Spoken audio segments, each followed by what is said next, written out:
अपने घर में शांति कैसे प्राप्त हो उसके बारे में थोड़ी सी चर्चा सुनने का प्रयास किया था। हर व्यक्ति शांति चाहता है, कोई भी व्यक्ति अपने घर में कलह नहीं चाहता। मैंने बहुत सारे लोगों से पूछा कि भाई तुम अपना जीवन कैसे जीना चाहते हो? क्या हमेशा तुम्हारे घर में लड़ाई झगड़े होते रहे? बोले महाराज कैसी बात करते हो? हम लड़ाई झगड़ा कैसे करना चाहते हैं? हम करना ही नहीं चाहते, मगर हम क्या करें? बहुत दुखी हैं, हम बहुत मजबूर हैं। हमारे घर में सुबह से ही कई बार झगड़ा शुरू हो जाता है और जब हम लोग एक साथ बैठते हैं तब झगड़ा शुरू हो जाता है। तो ऐसा हम क्या करें? तो कल हमने तुम्हें बताया था कि जब तुम्हारे श्रीमान जी भोजन के लिए बैठे, जब तुम उन्हें भोजन की थाली परोसो, उस समय तुम किसी भी प्रकार की कोई यदवा तदवा बात उनसे ना कहें, क्योंकि आपको इस चीज को बहुत जरूरी समझना है कि जो व्यक्ति व्यापारी है या जॉब करता है, वो व्यक्ति कैसी स्थिति में आया है, उसके सामने कस्टमर ने उसका दिमाग कैसा किया है, क्योंकि सभी प्रकार के लोग दुकान पर आते हैं, ऑफिस में भी कई प्रकार के तनाव हो जाते हैं। तो हमारा कर्तव्य है, हर धर्मपत्नी का कर्तव्य होता है कि अपने आने वाले पति का इंतजार करें, और इंतजार करने के बाद जैसे ही वो आते हैं, आपके चेहरे पर तनाव नहीं होना चाहिए, आपके चेहरे पर गुस्सा नहीं होना चाहिए, आपके चेहरे पर किसी भी प्रकार की मनोभावनाएं नहीं होना चाहिए। मात्र चेहरे पर एक ऐसा आकर्षण होना चाहिए कि आपके श्रीमान आते ही आपको देखकर प्रसन्नता से भर जाए, प्रसन्नता से भर जाए, और इतने आनंद में हो जाए कि उनकी थकान खत्म हो जाए। उनके हाथ का सामान तुम अपने सबसे पहले उनके हाथ का सामान लो, मगर वो घर में आ जाते हैं, हम अपने काम में लगे रहते हैं, हमें पता ही नहीं कि कौन आ गया। नहीं, थोड़ा चौकन्ना रहिए, थोड़ा सारे काम उनके समय के आने के पहले घर को साफ सुथरा रखिए। मैंने एक दिन कहा था कि घर का व्यक्ति जब निकलता है घर से, पूरा घर साफ सुथरा रहना चाहिए। हमारी बुजुर्ग पुरानी माताएं सबसे पहले उठ करके एक ही काम करती थी। क्या काम था? झाड़ू लगाना। पूरे घर का झाड़ू लगा करके दरवाजा खोलकर अपने घर का जितना प्रांगण है 2-4 फुट इधर 2-4 फुट इधर, पूरी सफाई करती थी। हमारे घर का पुरुष निकलेगा बाहर, उसकी मानसिकता में किसी प्रकार की विकृति ना आ जाए, उसकी मानसिकता में किसी प्रकार की कोई ऐसी परेशानी ना आ जाए, कोई गंदगी देखकर उसके मन ना बिगड़ जाए, क्योंकि वो सुबह जा रहा है व्यापार के लिए, सुबह जा रहा है घर से निकल करके लिए कमाने के लिए। अगर हमने ये सारी सुविधाएं अपने अंदर बना करके रखी और अपने घर में उसको चालू कर दिया, 6 महीने के अंदर देखना आपके घर का वातावरण बदलना शुरू हो जाएगा। और सबसे गंदा घर होता है बनियों का, सबसे गंदा घर होता है बनियों का, जैन का नहीं। जैन का तो बहुत साफ सुथरा घर होता है, बनिए के घर में, और मैं क्या कहूं, मुझे अपने मुंह से कहने में भी थोड़ी सी लज्जा आ रही है। खुद देखो तुम्हारा घर कैसा रहता है। इसलिए घर को पहले साफ करो तो तुम्हारा मस्तिष्क साफ होगा। घर जितना साफ करके रखोगे ईमानदारी से, उतना मस्तिष्क तुम्हारा साफ होता चला जाएगा, तुम्हारी विचारधारा बदलती जाएगी और तुम्हारे अंदर परिणामों में निर्मलता चली होती चली जाएगी। हम क्या करते हैं, छोटी छोटी बातों को हम इशू बना लेते हैं और उसी बात पर हम अड़ जाते हैं और सामने वाले को हम नीचा दिखाने की पूरी ताकत लगाते हैं, चाहे वो हमारे पति देव क्यों ना हो, हमारा भाई क्यों ना हो, हमारे ससुर जी सासू जी क्यों ना हो, या सासू जी बहू को नीचा दिखाने का प्रयास करती है। कहीं ना कहीं से हम छोटी छोटी बातों में इतने उलझ जाते हैं और उनको हम इतना गहरा समझ लेते हैं, कभी हंसी हंसी में भी हम उसे इतना गहरा ले लेते हैं कि वह झगड़े का रूप बन जाता है, एक कसाई का कारण बन जाता है और एक दूसरे से हम दरार पैदा कर देते हैं। बोलना भी मुश्किल, कई बार 2-2 4-4 दिन घर के लोग बातचीत नहीं करते एक दूसरे से। क्यों भाई, क्यों?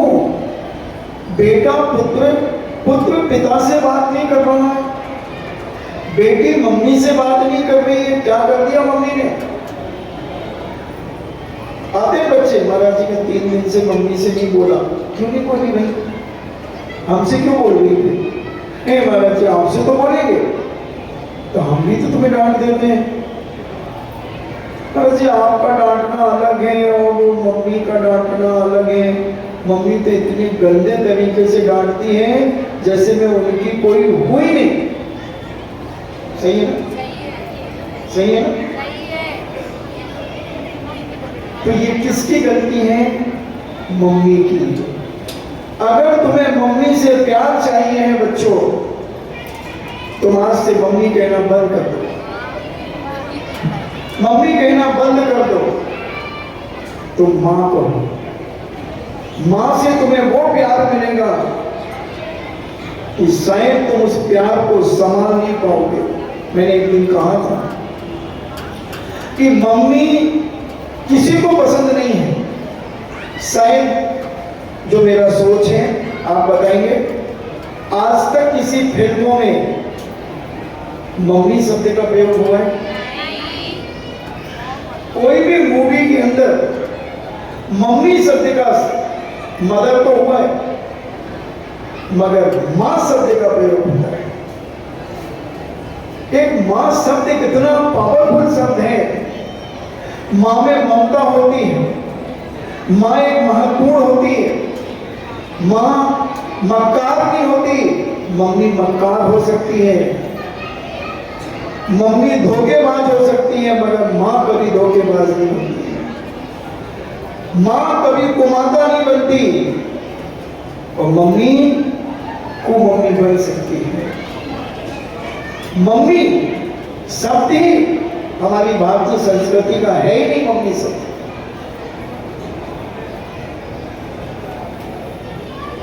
मम्मी शब्द पाश्चात्य संस्कृति का है। और अब तो मम कहने लगे, मम। और पिता को डैड, हां डैड। मर गया बाप, मर गया। क्या है ये डैड? पहले ये पाश्चात्य संस्कृति हमारे परिवार को आग लगाने के लिए पैदा हुई है। अगर हम अपने जीवन को अच्छा चाहते हैं तो हम भारतीय संस्कृति के शब्दों का अपने जीवन में प्रयोग करें, उनको समझने का प्रयास करें। तो पहले आज अगर हम अपने घर को और अपनी मां से हम प्यार चाहते हैं तो आज से मां कहना शुरू करें। शायद मैंने बहुत दिन पहले बताया था कि अगर आप मम्मी, मम्मी, ए मम्मी, मम्मी, ए मम्मी, मम्मी, ए मम्मी, अरे मम्मी क्या है, दिन में मम्मी मम्मी चिल्लाता है, दूंगी ये रिप्लाई तुम्हारे पास से आएगा, आएगा कि नहीं? और अगर वही माँ, ए माँ, माँ, ए माँ, माँ, माँ, क्या है बेटा, मामा क्यों कह रहा है, क्या बात है बोल। और माँ ऊपर भी होगी तो नीचे आ जाएगी और तुम्हें गले से लगा लेगी, बेटा बोलो कोई तकलीफ है। माँ में कितनी आत्मीयता है, कितना प्यार है माँ में, कितना अभ्यक्त है माँ में। माँ का महत्व हर व्यक्ति नहीं जान सकता। माँ की सीमाएं नहीं होती, माँ असीम होती है, माँ असीम होती है। और माँ अगर तुमने कहना शुरू कर दिया, 6 महीने के अंदर देखो हर चीज के अच्छे कामों की 6 महीने की मोहलत होती है। 6 महीने के बाद उसका बेनिफिट तुम्हारे सामने खड़ा होता है। मगर हम पाश्चात्य संस्कृति में जीना चाहते हैं। हम पहले के लोग अपने पिता को पिताजी कहते थे, बापू कहते थे, दादा कहते थे, और आज हम पापा कहते हैं। पाप धन आ बराबर पापा, पाप धन आ बराबर पापा। पाप को ला आने वाला, पाप को लेकर के आने वाला व्यक्ति पापा है। पिता, पिताजी कहिए, सम्मान सूचक शब्दों का प्रयोग करिए। एक जोक याद आ गया मुझे। एक बच्चा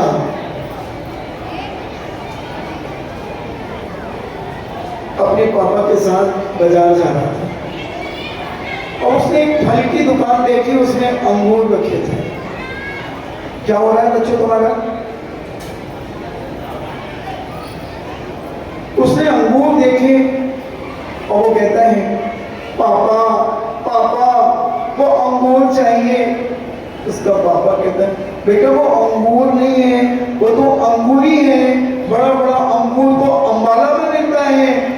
बच्चा कहता अच्छा ठीक है। थोड़ा आगे फिर बढ़ा, फिर एक फल की दुकान मिली। पापा पापा मुझे वो संतरा चाहिए। बेटा वो संतरा नहीं है, वो तो संतरी है, बड़ा बड़ा संतरा तो अंबाला में मिलता है। बच्चा कहता है अच्छा हर चीज आजकल अंबाला में मिलती है। थोड़ा आगे और गया तो एक केले की गहर लटकी हुई थी एक ठेले के ऊपर। पापा पापा वो केला चाहिए। बेटा वो पापा वो केला नहीं, वो तो केली है, बड़ा बड़ा केला तो अंबाला में मिलता है।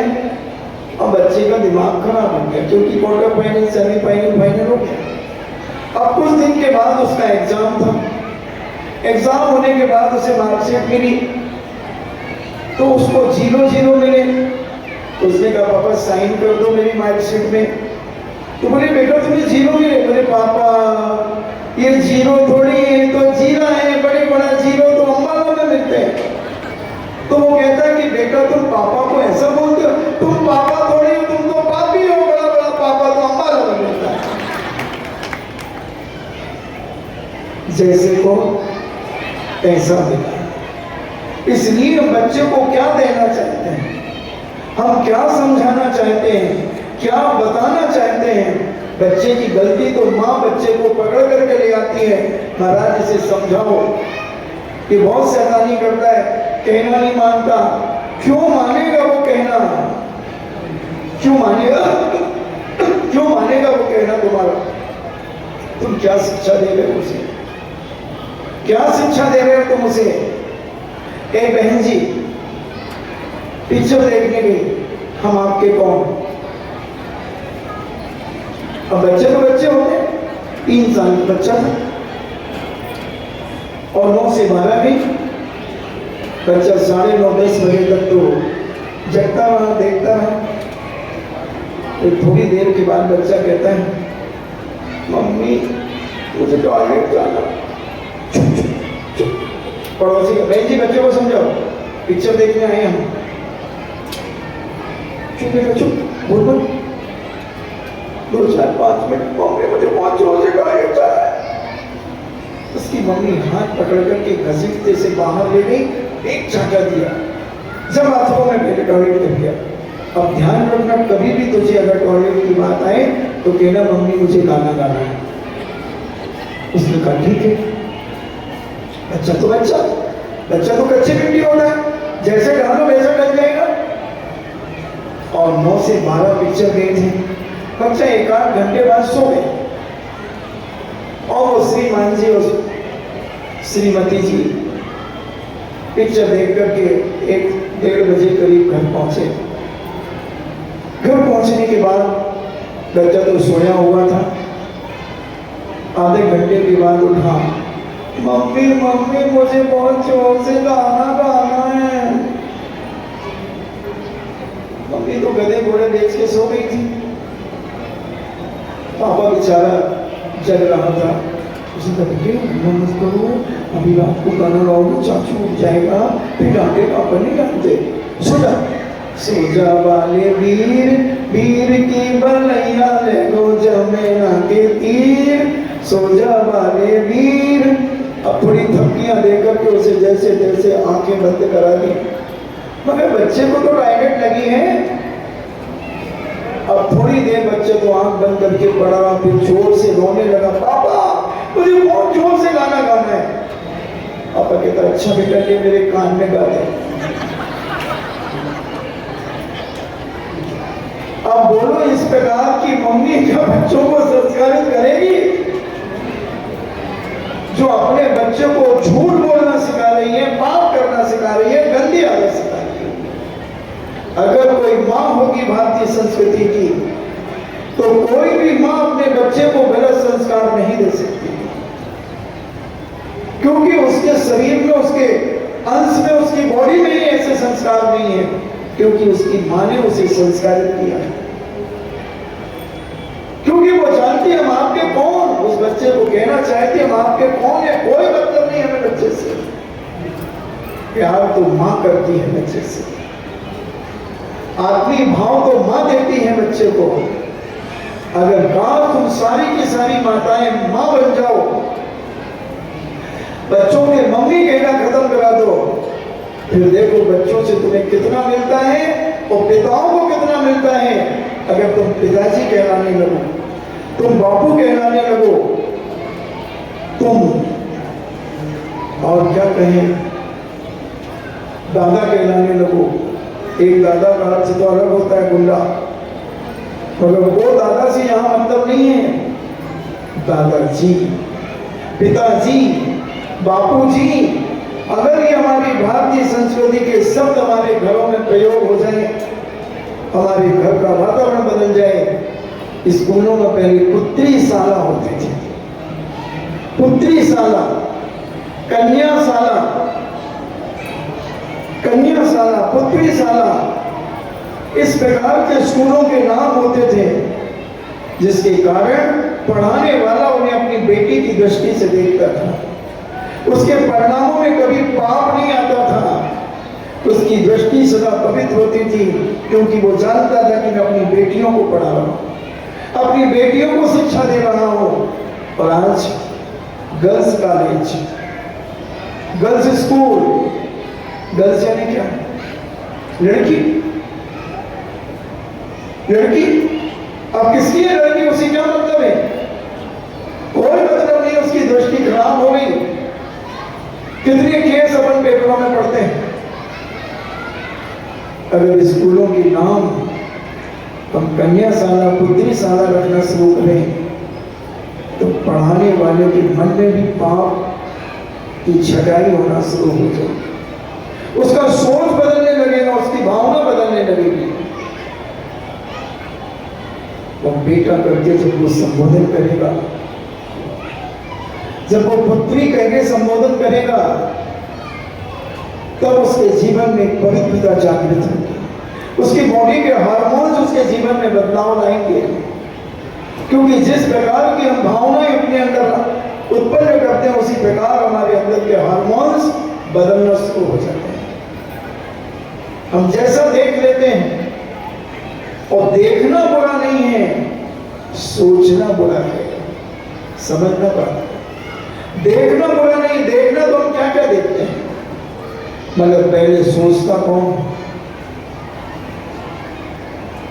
एक व्यक्ति के मन में भाव आया कि मुझे आम खाना है। अब मन ने कहा आंखों से कि देख आम कहां लगे हैं।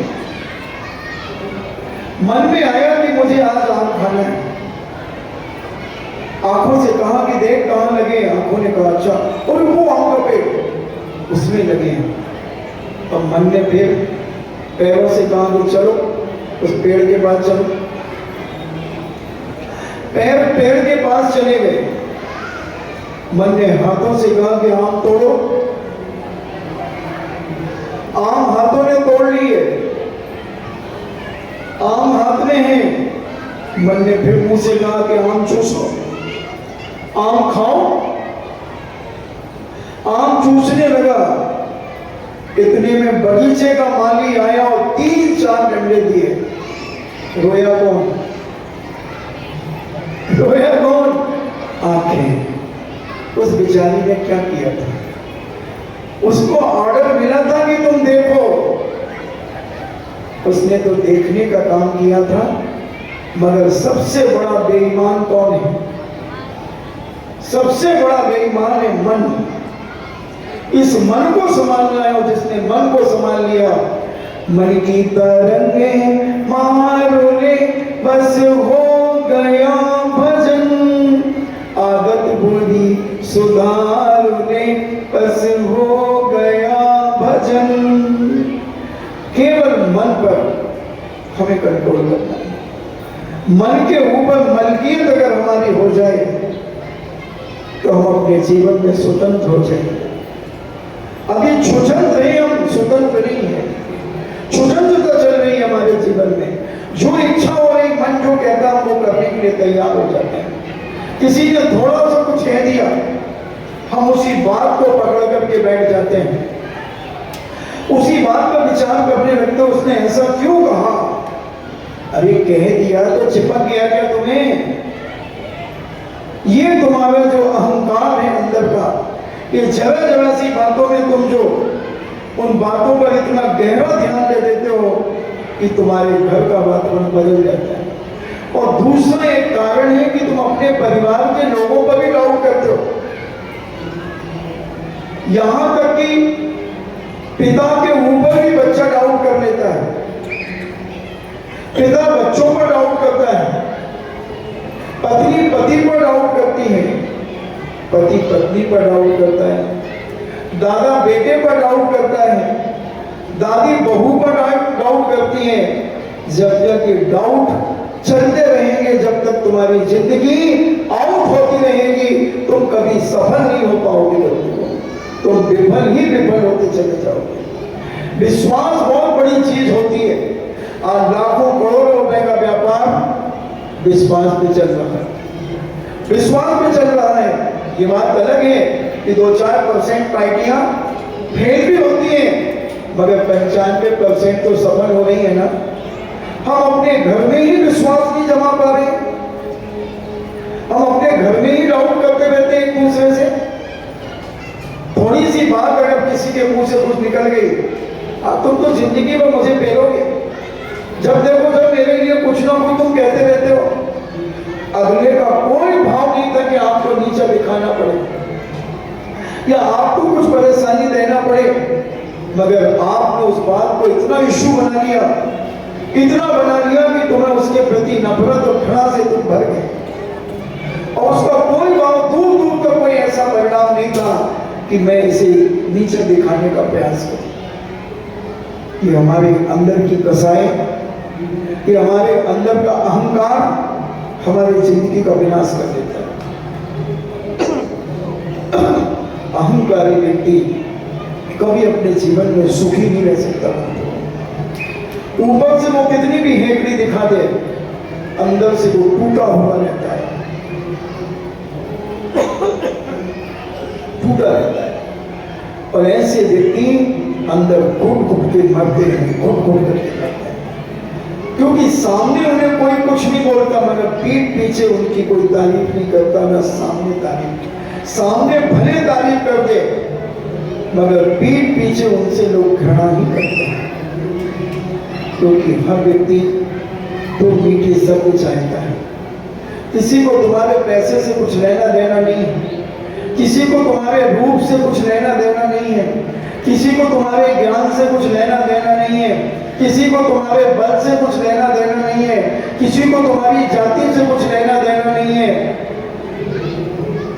किसी को किसी भी प्रकार से तुम्हें कोई मतलब नहीं। अगर तुम उससे मिले हो तो बस 2 मीठे शब्द अपने जीवन में उद्गार तुम्हारे पवित्र मीठे हो जाए, सामने वाला जिंदगी भर तुम्हें याद रखेगा, जिंदगी भर, जीवन भर वो अपने बेटों से भी कहके जाएगा, बेटा ध्यान रखना, कभी कोई जरूरत पड़े तो तुम उन अंकल के पास जाना, वो अंकल तुम्हारी जिंदगी में हेल्प करेंगे, हेल्प करेंगे बेटा। बहुत अच्छे अंकल हैं, बहुत अच्छे व्यक्ति हैं, वो बहुत अच्छे अपने पड़ोसी हैं, उनसे याद रखना।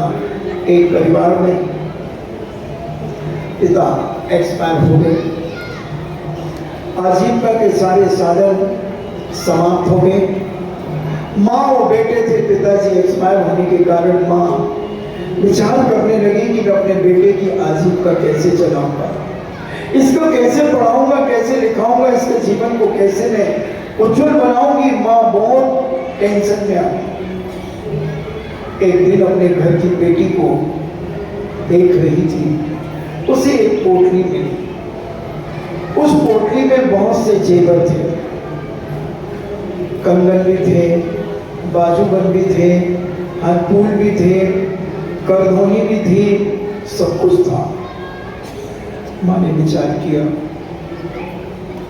बेटा को कॉलेज में एडमिशन दिलाना है, घर की आजीविका के लिए कोई साधन नहीं है, तो उसने कहा बेटा अपने दूर के रिश्तेदार वो अंकल हैं जिनका सोने चांदी का बहुत बड़ा काम है, तुम एक काम करो ये पोटली लेकर के जाओ और अंकल को सारा बता देना, अपने पिताजी का नाम बता देना और बता देना कि वो एक्सपायर हो गए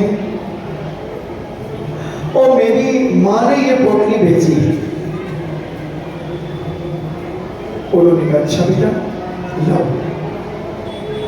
पोटली को खोला और जैसे ही एक जेवर हाथ में लिया समझ गए कि ये नकली है, इसको बंद कर दिया और बोले बेटे अपनी माँ से कहना कि अभी बाजार में रेट ठीक नहीं मिल रहा है इसका, अभी सोना थोड़ा डाउन चल रहा है, जब अच्छे दाम मिलेंगे तब हम इसे मंगवा लेंगे। ठीक है अंकल। बच्चा उदास हो गया कि मेरा कॉलेज में एडमिशन कैसे होगा, कैसे पढ़ूंगा मैं। व्यक्ति बहुत सज्जन थे, बहुत विवेकशील थे।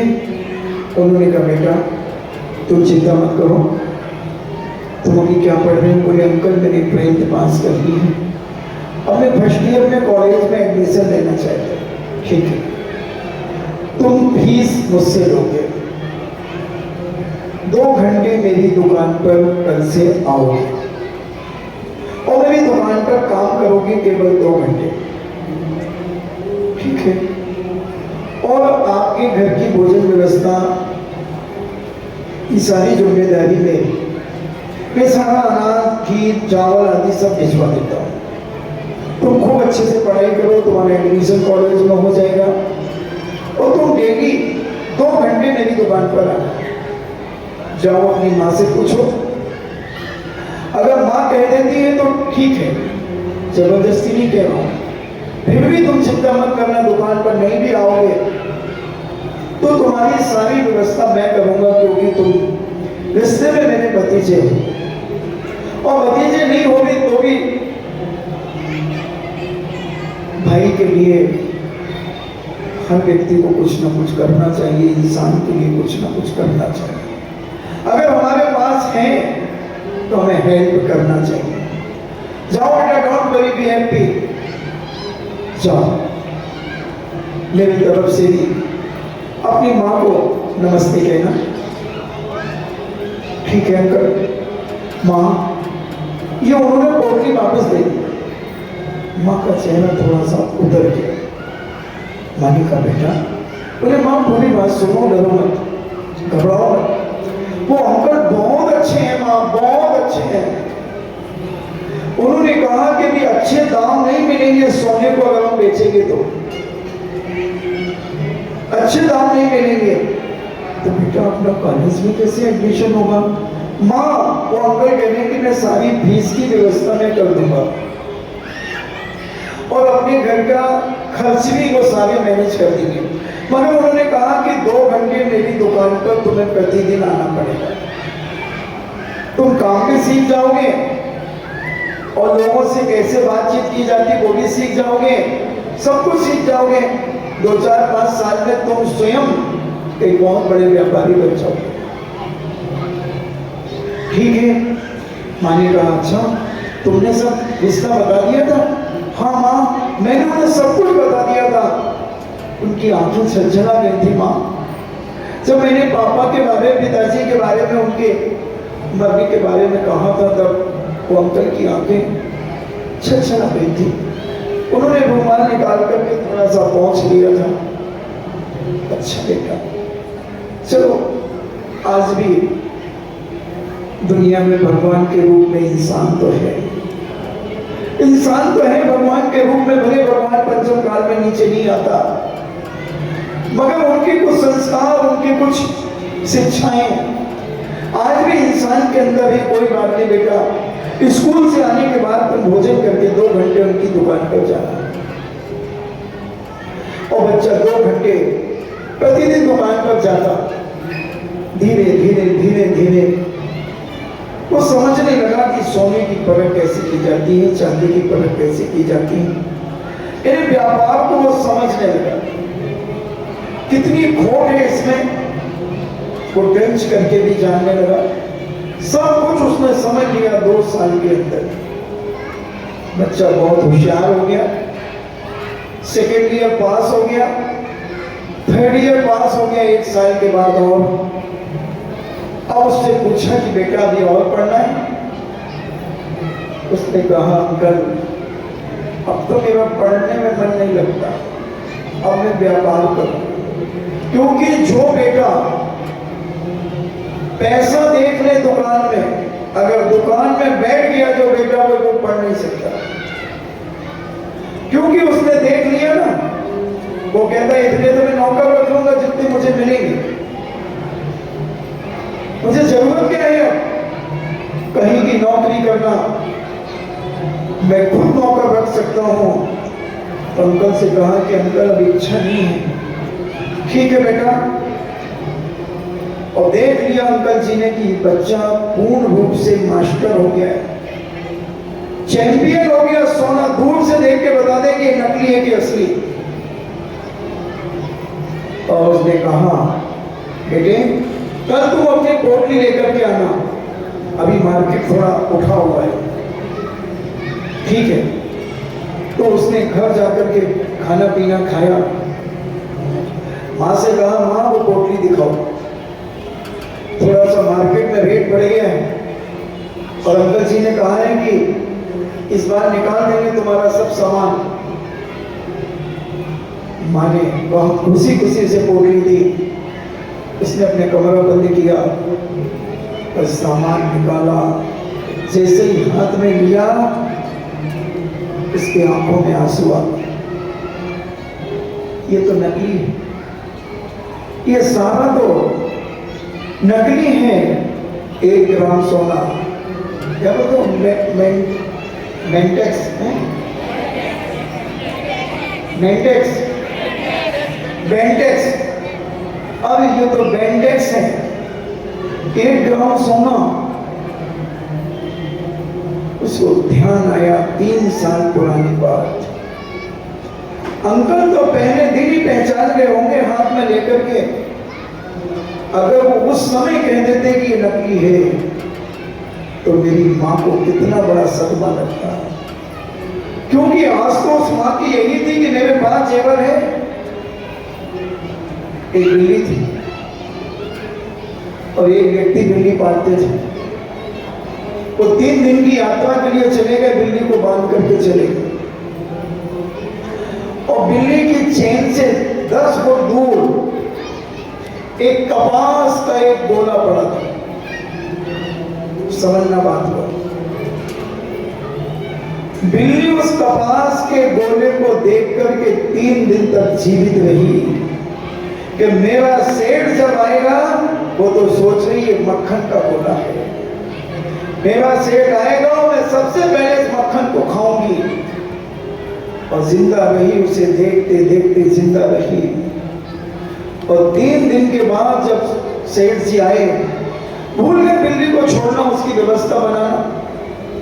और जैसे ही सेठ जी ने घर का दरवाजा खोला, बिल्ली का चेहरा आनंद से भर गया, आंखों में चमक आ गई और म्याऊं म्याऊं करने लगी।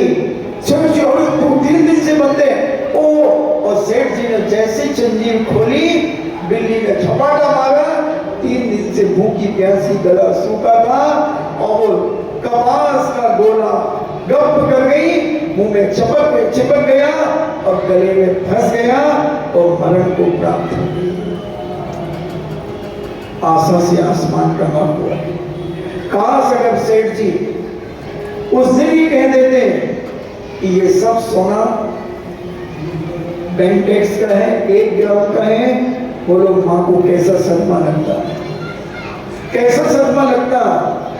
ये कहलाता है विवेक, ये कहलाती है संस्कार की संस्कृति कि हम अपने पड़ोसी को, अपने सहधर्मी भाई को कैसे मेंटेन करें। और उन्होंने उसे नौकरी पर रखने के बाद, नौकरी मतलब काम के लिए बुलाते रहे। जब बच्चा थोड़ा 10 मिनट लेट आया, दूसरे दिन बोले बेटा तुम वो अपनी पोटली लेकर के नहीं आए। बच्चे ने मंद मुस्कान के साथ कहा, अंकल जी आप बहुत महान हैं, आप बहुत महान हैं। हो सकता है मेरी माँ को हार्ट अटैक हो सकता था। सदमा एक ऐसी चीज है कि आदमी उसमें कुछ भी कर सकता है। बीमार हो सकती थी, कैंसर में, डिप्रेशन में आ सकती थी, क्योंकि माँ की बहुत बड़ी आस थी, बहुत बड़ा विश्वास था कि मेरे पति जी मर गए तो मर गए, मैं बचा नहीं सकी, मगर कम से कम इतना तो छोड़ के गए हैं कि मैं अपना और अपने बेटे की आजीविका बहुत इत्मीनान से चला लूंगी, बहुत आनंद के साथ चला लूंगी।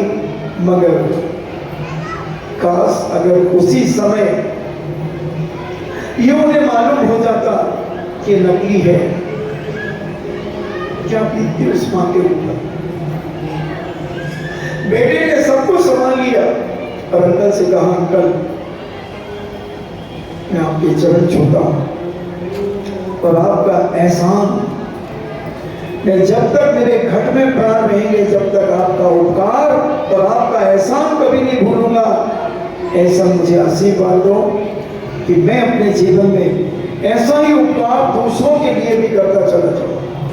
मैं किसी का विनाश करने का भाव मेरे मन में ना आए, किसी को लूटने का भाव मेरे मन में न आए, किसी का सत्यानाश करने का परिणाम मेरे मन में न जागृत हो। अंकल जी, अंकल ने उसे गले लगा दिया, छाती से लगा लिया और कहा, बेटा जब तक तेरा अंकल जिंदा है तब तक तो इस दुकान का मालिक है, इस दुकान का मालिक है बेटा। क्योंकि तो एक ईमानदार और एक सच्चता तेरे अंदर झलक रही है। तू उपकारी के उपकार को कभी भूलेगा नहीं, तो उपकारी के उपकार को सदा चुकाने में तेरा मन बना रहेगा। इसलिए बेटा चिंता मत कर, मैं तुझे ऐसी ही दुकान खुलवाऊंगा। कब? जब तेरा अंकल हाथ पैर से लाचार हो जाएगा। अभी तो तू इस दुकान का मालिक है, मेरा बेटा और तू दोनों मेरे बेटे हो। आज से तुम दोनों मिलकर के इस व्यापार को खूब ऊंचाइयां दो, खूब ऊंचाइयां दो। मेरे जीवन में बस आनंद ही आनंद चाहिए और मुझे विश्वास है कि तुम दोनों मेरे जीवन में चार चांद लगाओगे। जब तक मैं जीवित हूं बेटा, तुम्हें डरने की कोई बात नहीं। जो खर्चा चाहिए वो तुम उठाना, बस लिख देना, लिख देना। व्यापारी वही है, हिसाब पाई पाई का चाहे भाई भाई क्यों ना हो, हिसाब पाई पाई का चाहे भाई भाई क्यों ना हो, और ईमानदारी से जो जितना पैसा उठाए वो लिखे और रोज सिरक मिलाओ। एक डॉक्टर थे तो मैं उनके पास कई बार ऐसे चला जाता था। एक दिन मैं 10 बजे उनके पास गया तो डॉक्टर साहब नोट गिन रहे थे, डॉक्टर साहब नोट गिन रहे थे और वो सिक्के भी गिन रहे थे। मैंने कहा, डॉक्टर साहब ये क्या कर रहे हो बनियागिरी, आप तो पढ़े लिखे हो, इतने बड़े डॉक्टर हो। बोले, नहीं भैया, व्यापारी वही है कि प्रतिदिन का हिसाब बना करके रखेगा, आमद कितनी और खर्च कितना। तो मैं आपका क्या खर्च दवा खाने, आपका क्या खर्च, और आप तो बहुत बड़े घर के हैं। बोले, इससे मतलब नहीं। मेरे दादाजी ने मुझे कहा था, दुकान बंद करने के पहले हिसाब, हिसाब कितनी फीस आई, कितना क्या आया, सब रिकॉर्ड होना चाहिए। क्योंकि कहीं हमने कमाई से ज्यादा खर्च कर दिया और पता ही नहीं चला, दिवालिया कैसे होते। ऐसे ही दिवालिया होते, आमद कम खर्चा ज्यादा, लक्षण है मिट जाने का। कुवत कम गुस्सा ज्यादा, लक्षण है पिट जाने का। तो ये सारी चीजें होती हैं। इसलिए नीति बनी, हिसाब पाई पाई का चाहे भाई भाई क्यों ना हो। ऐसा जीवन जीने के लिए हमें संस्कारित होना पड़ेगा। आत्मीय भाव अपने जीवन में प्रकट करना पड़ेगा। जीवन का आनंद लेने के लिए हमें स्वयं संस्कारित होना पड़ेगा। अपनी वाणी पर हमें विचार करना पड़ेगा और छोटी छोटी बातों पर, घर में शांति के लिए छोटी छोटी जरा जरा सी बातें, इनमें कोई सर पैर नहीं होता, उस पर जाकर के हम कुपित हो जाते हैं, डाउट करने लगते हैं, वही हमारे जीवन का दुश्मन बन जाता है। सबको उचित प्रेम देना सीखो, किसी को सूना न लगने देना। कई बार ऐसा होता है कि बेचारी बहू घर में रहती हैं, देवर हैं, जेठ जी हैं, सासू जी हैं, सारा परिवार बैठ करके खूब बातें कर रहा है और बहू से कोई बोल ही नहीं रहा, छोटी बहू से हो जाता उपेक्षा जिसे अपन कहते हैं। हाँ, वो तो हो सकता भुक्तभोगी हो, यहां से तो जो कहा जाएगा कोई ना कोई उसमें फंसेगा। इधर तो फेंकते हैं पत्थर और जो हेलमेट लगाए रहता है वो बच जाता है और जिसका खुला रहता है उसका सिर खुल जाता है, उसके दिमाग की 786 रेखाएं खुल जाती है।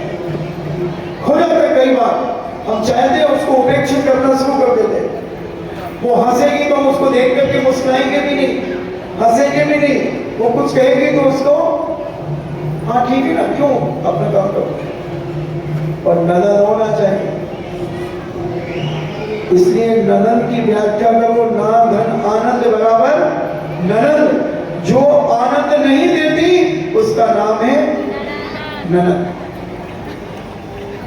बहुत खतरनाक होती है, आज तो कम हो गई है, पहले तो ननद और भौजाई के झगड़े बहुत चलते थे, फेमस थे, फेमस थे। आज थोड़ी सी शिक्षा, थोड़ा पढ़ा लिखा होना, साधु संतों की संगति करना, ये संस्कारित जीवन के कारण आज हमारे घर की बहुत सारी कलाएं समाप्त होती चली जा रही हैं और उपेक्षाएं जो पहले होती थी, जलील करना जैसे अपन कहें, नीचा दिखाना जैसे कहें, टॉर्चर करना जैसे अपन कहें, आज वो उतना नहीं है, मगर फिर भी कुछ घरों में आज भी है। जहां उन नंदों की चलती है उसमें बहुएं घुट घुट के जीवन जीती, क्योंकि पूरी होल सोल पावर उन नंदों के पास है। चाहे वो गांव में रहती, चाहे जब अभी कुछ ना कुछ छेड़ेगी मम्मी को, और मम्मी को अपनी बहू से ज्यादा प्यारी, बहू से ज्यादा प्यारी, बहू से ज्यादा प्यारी, जोर से बोलो टेप हो जाए, बहू से ज्यादा प्यारी बेटी होती है। और काश अगर बहू को ही बेटी बना लिया जाए तो सारे दंड फंद, सारे लफड़े खत्म हो जाए। कोई घर से अलग हो ही नहीं सकता, कोई अलग नहीं हो सकता।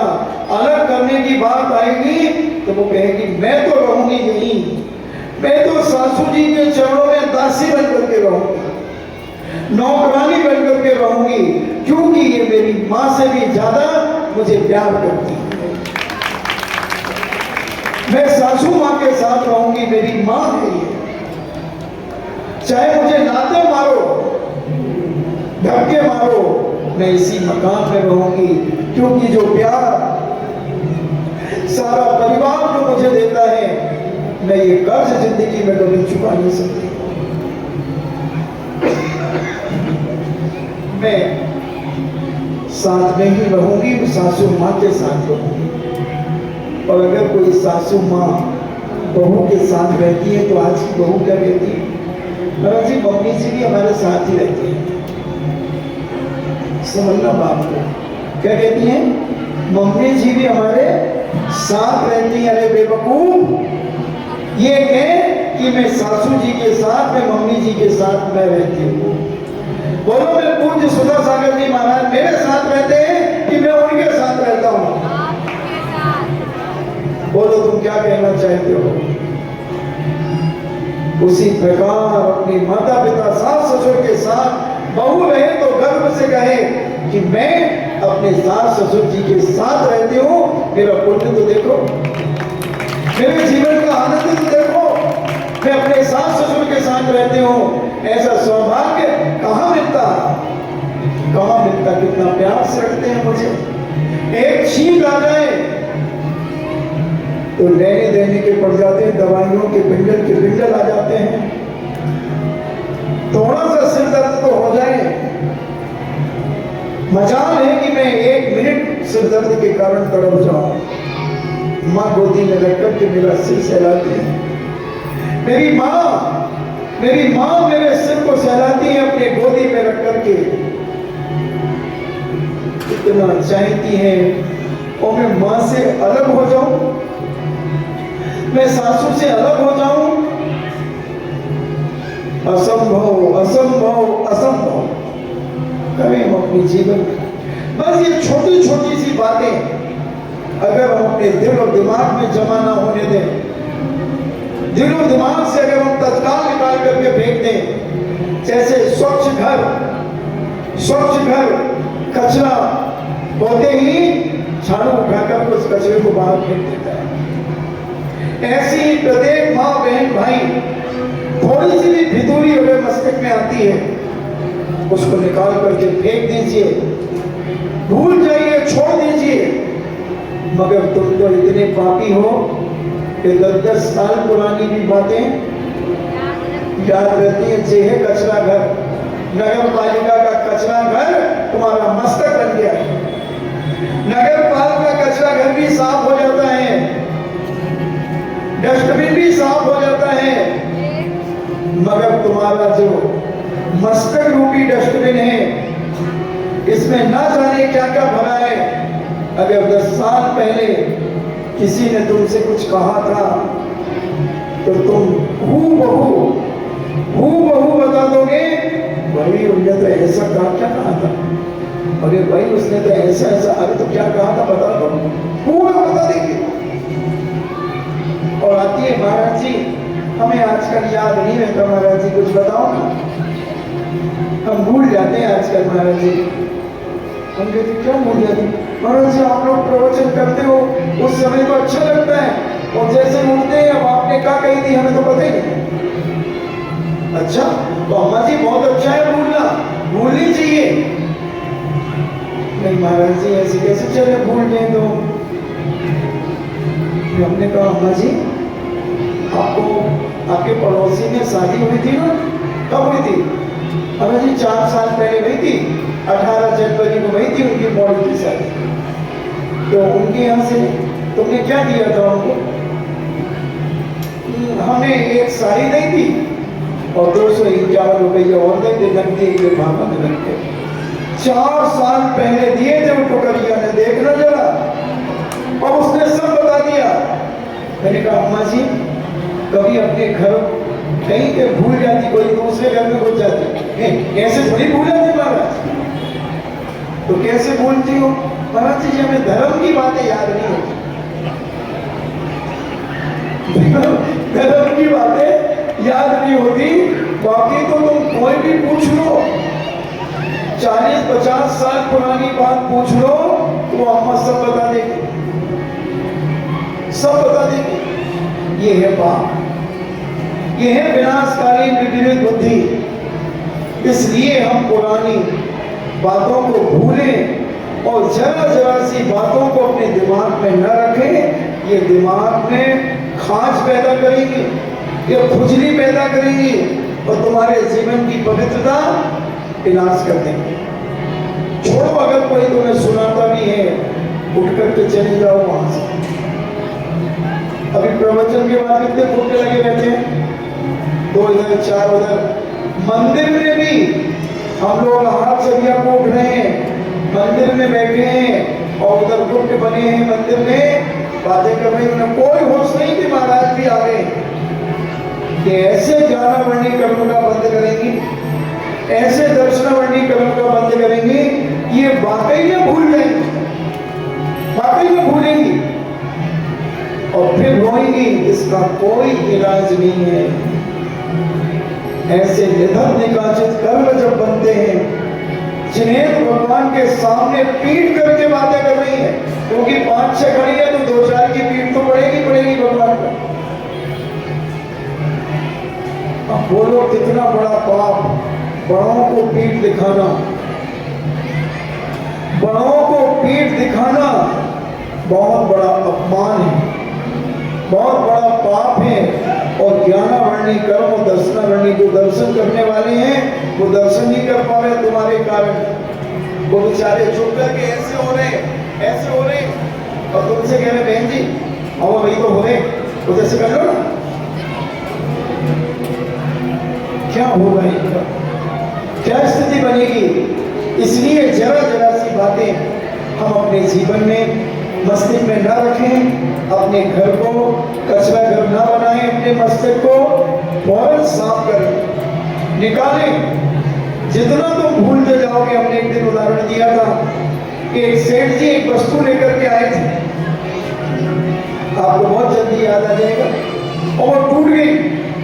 सेठ जी की नींद हराम हो गई और सेठ जी ने कहा कि नौकर तो घरवाटे दे करके सो रहा है, और मैं तो उन्होंने कहा अरे वो दूसरे दिन वो जो तुमने तोड़ दी ना बेटा, तुम हमारे 30 साल पुराने नौकर थे, हम तुम्हें गिफ्ट देने के लिए तुम्हारे लिए लाए थे। सेठ जी हमारे लिए लाए थे? हाँ। अब सेठ जी घरवाटे से सो रहे हैं और नौकर कलवटे बदल रहा है कि मुझे मिलना थी वो चीज तो टूट गई। इतनी जल्दी तुम अपने दिमाग से उस कचरे को निकाल दो। अगर अपने जीवन में माइग्रेन पैदा नहीं करना है, अपने जीवन में सिर दर्द को पैदा नहीं करना है, अपने पेट में कब्जियत पैदा नहीं करना है, अपने शरीर में दर्द नहीं पैदा करना है, क्योंकि जितने हम दूसरों से ईर्ष्याएं करेंगे, दूसरों से हम चलेंगे, हमारे शरीर में कई स्थानों पर दर्द होना शुरू हो जाएगा। और मेडिकल साइंस की सारी तुम चेकअप करा लेना यंत्रों से, कोई बीमारी पकड़ में नहीं आएगी। मगर तुम मानसिक दुखी रहोगे, हाथ पैरों में दर्द रहेगा, सारे चेकअप हो जाएंगे, सीटी स्कैन हो जाएगी, कुछ नहीं आएगा, रिपोर्ट में बिल्कुल स्वस्थ रहोगे और तुम्हें तकलीफ बनी रहेगी। ऐसे कई लोग हो सकते हैं इसी सभा में होंगे, ऐसी परेशानी उनको है, उसका कारण है ईर्ष्यालुपना, जलन। जो दूसरों से तुम्हें जलन होती है, घृणा होती है, उनकी उपेक्षा करने का भाव जो तुम्हारे मन में रहता है, उन्हें नीचा दिखाने का जो भाव रहता है, उसी के कारण तुम्हारी बॉडी के हार्मोन्स इस प्रकार से विकृत होते हैं कि कोई दवा काम नहीं करती और ना कोई मशीन पकड़ पाती है। तुम अंदर ही अंदर जलते और घुलते रहते हो। थोड़ा सा परिणामों में निर्मलता लाओ, सरलता लाओ और अपने जीवन का कुछ आनंद लो। ये मनुष्य पर्याय बहुत दुर्लभता से मिली है, बहुत गई थोड़ी थोड़ी भी अब जाए, उसके पहले कुछ ऐसा कर जाओ बंदो कि मरने के बाद भी तुम्हें लोग याद करें, मरने के बाद भी तुम्हें याद करें, यानी तुम मरो ही नहीं, तुम सदा जिंदा बने रहोगे।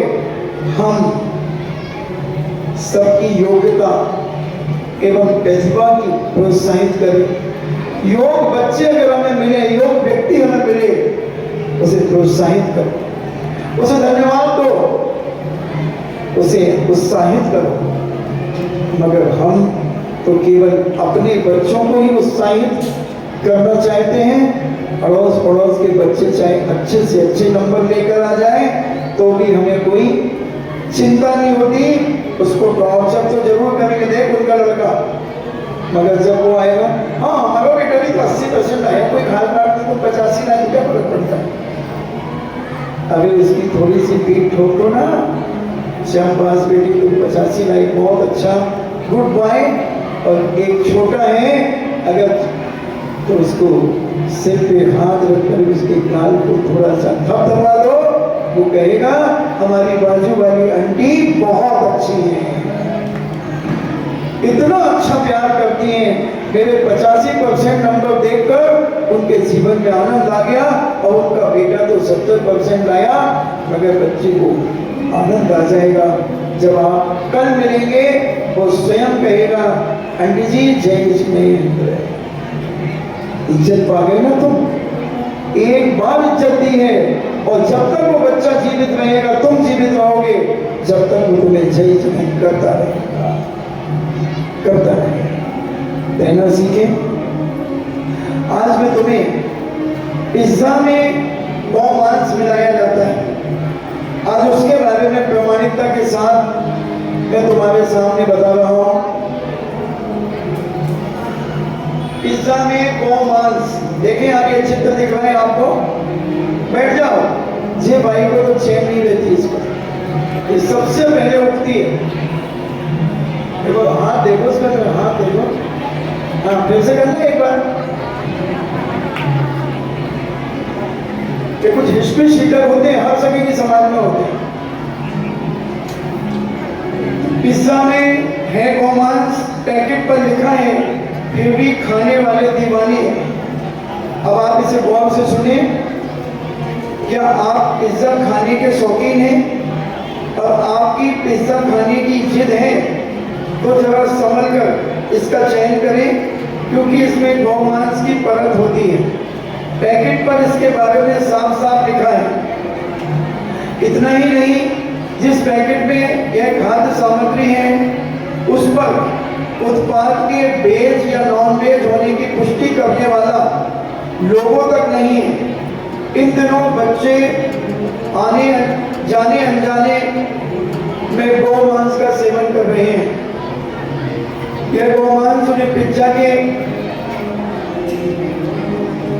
मम्मी पैक के जरिए दिया जा रहा है। 15 ग्राम के छोटे से रंग बिरंगे पैकेट में बंद यह पिज्जा हर गली और चौराहे पर बनी दुकानों पर धड़ल्ले से बेचा जा रहा है।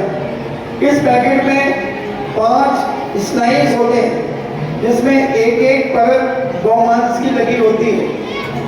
इस बारे में कंपनी ने अपने उत्पादन पर स्पष्ट शब्दों में लिखा है। उत्पाद को तैयार करने के लिए प्रयोग की गई सामग्री में इसका उल्लेख है। रैपर पर अंग्रेजी में बीफ जिलेटिन शब्द भी लिखा हुआ है।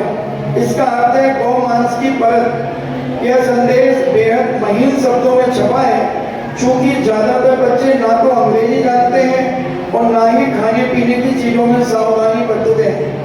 ऐसे बच्चे अनजाने में ही गौमांस का सेवन कर रहे हैं। इसकी बिक्री से कंपनी मालामाल हो रही है। नागरिकों द्वारा प्रशासन से इस बारे में उचित कार्रवाई करने की मांग की जाना चाहिए। आपके बच्चे पिज्जा खा रहे हैं, यानी गाय का मांस खा रहे हैं। आप ध्यान दें और अपने बच्चों को समझाएं, अपने घर में पिज्जा बनाने का प्रयास करें। मगर बाजार की कच्ची सामग्री अगर आप लाते हैं तो उसके आटे आदि में भी बहुत सारी चीजें मिली होती हैं। इसलिए आप बहुत सारे हमारे जैन समाज में इतने आइटम बनाने जानते हैं। ये महिलाएं इतनी प्रमादी और आलसी हो रही हैं कि ये घरों में कुछ बनाना नहीं चाहती। बस बच्चे ने कुछ कहा, उसको 50 का नोट दिया, घंटा छूटा, 20 का नोट दिया, घंटा छूटा। अब बच्चा क्या खा रहा है, क्या पी रहा है, तुम्हें कुछ पता नहीं।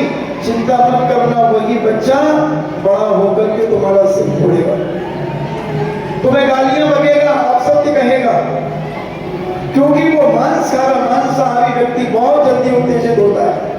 आज हम देखते हैं छोटे छोटे बच्चे कमरे में जब आते हैं तो अपनी मम्मी को चाटा मार देते हैं। 3-3, 4-4, 5-5 साल के बच्चे मारते। उसका कारण क्या है? उनकी खून में, उनकी बॉडी में मांस पहुंच रहा है, और मांसाहारी व्यक्ति इतना उत्तेजित होता है उसको संभालना मुश्किल हो जाता है। आप जो कौम मांसाहारी होती है उनकी उत्तेजना देखो। 1 मिनट में तलवारें निकालती है, 1 मिनट में मारकाट करती है। उनके हाथ में तलवार हो, तुम्हारे हाथ में तलवार हो, और दोनों को छूट दे दी जाए, वो 10 का मर्डर कर देंगे, तुम एक की उंगली नहीं कर पाओ। खून, एक कटोरे में, एक पात्र में खून रखें और एक पात्र में दूध रखें।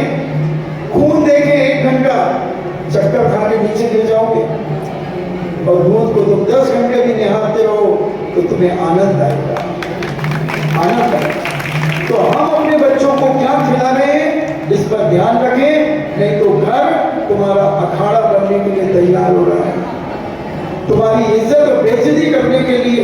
तुम्हारे बच्चे तैयार हो रहे हैं, इस मांस से बचाओ, इस खान पान से बचाओ और अपने घर में सब कुछ बनाओ। इन्हीं मंगल भावना के साथ कल दिन के ठीक 1:30 बजे महायोगी श्रवण पर एक प्रश्नोत्तरी लेखन प्रतियोगिता आयोजित की गई है। अभी भी आप देख सकते हैं, मात्र 40 पेज की किताब है। अभी किराने की दुकान पर बाजू में, गेट के बाजू में मिल रही है और आप पढ़ें, क्योंकि बहुत मैंने सुना है बच्चे आते हैं, महाराज जी मैंने रात को 200 पेज की किताब रात को पढ़ करके और एग्जाम दिए और 80% नंबर ले आए। वो लोग आते हैं कि